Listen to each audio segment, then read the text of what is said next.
তফসিল ঘোষণা হলেও নির্বাচনের আগে গণভোট হওয়ার ক্ষেত্রে আইনি কোনো বাধা দেখছে না জামায়াত, যে কারণে জুলাই সনদের আইনি ভিত্তির জন্য নভেম্বরে গণভোট চায় দলটি।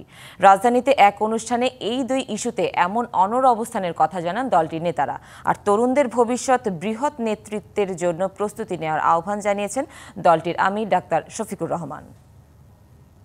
তফসিল ঘোষণা হইলেও জাতীয় নির্বাচনের গণভোট আলাদা জিনিস হইতে কথা আইনগত বাধা নাই, সুতরাং ঠেলে ঠুলে কদ্দুর নিবেন, তারপরেও গণভোট করার সময় থাকবে এবং গণভোটের পরেই জাতীয় নির্বাচন হবে ইনশাআল্লাহ।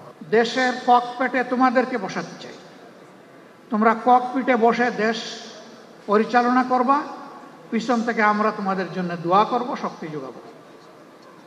ভুল করলে কানে কানে তোমাদেরকে বলে সংশোধন করব, কথা না শুনলে হাতে ধরে ঝাঁকি দেব।